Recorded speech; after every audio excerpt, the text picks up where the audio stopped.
Say to the believing man that he should lower his gaze and guard his modesty. Allah first speaks about the modesty for the man and then of the woman. Whenever a man looks at a woman, any brazen thought comes in his mind, he should lower his gaze. There was a Muslim who was staring at a girl for a long time. I told, brother, what are you doing? It is haram to stare at a woman. He told me, our beloved Prophet said, the first glance is allowed, the second is prohibited. I have not yet completed half my glance. What did the Prophet mean when he said the first glance is allowed, the second is prohibited? What he meant was, if you unintentionally look at a woman, do not intentionally look at her to feast on her beauty. That doesn't mean you can look at a woman for 10 minutes without blinking and saying, I have not completed my glance.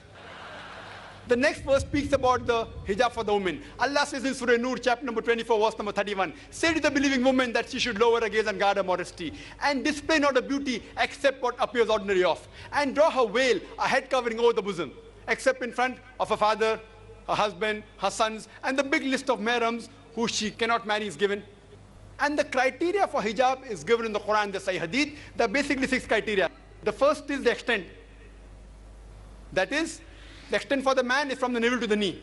For the woman, the complete body should be covered. The only part that can be seen is the face and the hands up to the wrist.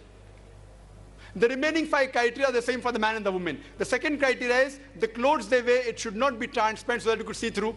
The third is it should not be tight-fitting so that it reveals the figure. Fourth, it should not be so glamorous so that it attacks the opposite sex. Fifth, it should not resemble that of the opposite sex. And sixth, it should not be clothes which are signs of the unbelievers. And the reason for hijab is given in Surah Ahzab, chapter 33, verse 59, in which Allah says, O Prophet, tell to your wives and your daughters and the believing women that whenever they go abroad, they should put on a cloak so that they shall be recognized and it will prevent them from being molested. Suppose there are 2 twin sisters who are very beautiful, who are equally beautiful, and if they are walking down the streets of Bombay, down the streets of Pedaro, and one of the twin sisters, she is wearing the Western clothes, a mini skirt and short. And the other twin sister, she is wearing the Islamic hijab, complete body covered, except the face and hands up to the wrist. And if they are walking down the streets of Pedder Road, and if round the corner there's a hooligan, there's a ruffian who's waiting for a catch, who's going to tease a girl, I'm asking you a question, which girl will he tease? Will he tease the girl wearing the miniskirts or short, or will he tease the girl wearing the Islamic hijab? But naturally, he will tease the girl wearing the Western clothes. Let's analyze what do the Hindu scriptures have to speak about modesty. It is mentioned in Rig Veda, book number 8, hymn number 33, verse number 19. It says that when Brahma has made you a dame, when Brahma has made you a woman, you should lower your gaze and should not look up. You should put your feet together and you should not reveal that which the garment and the veil conceals. So Rig Veda says that the woman should wear the veil. They should lower their gaze and should not stare. It's further mentioned in Rig Veda, book number 10, hymn number 85, verse number 30.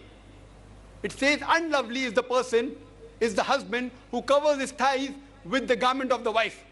So Rig Veda says that wearing the clothes of the opposite sex is prohibited.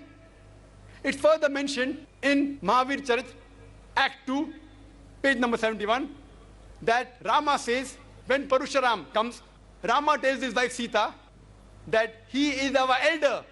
Please lower your gaze and put on the veil. Rama tells his wife Sita, put on the veil and lower your gaze. If you read historical books, the books talking about the coin age of the age of Gupta and post-Gupta age, there are coins which have women wearing veil, Indian women, up, and the veil goes up to the shoulders. Some go up to the arms. Many Indian women, if you go to the villages, they wear the veil. They cover the head. Some of the women even cover their face. So if you analyze, even the Hindu scriptures say that the woman should wear the veil, that the woman should lower the gaze. It's a pity that Raja Ram Mohan Roy, he might not have read these verses. God willing, if Raja Ram Mohan Roy would have read these verses, even he would have told that the woman should wear the veil. 4 years back, I appreciated the Home Minister L.K. Advani for suggesting that the rapist should put to death. Maybe the next Home Minister, he would advise that the women of India should wear the veil.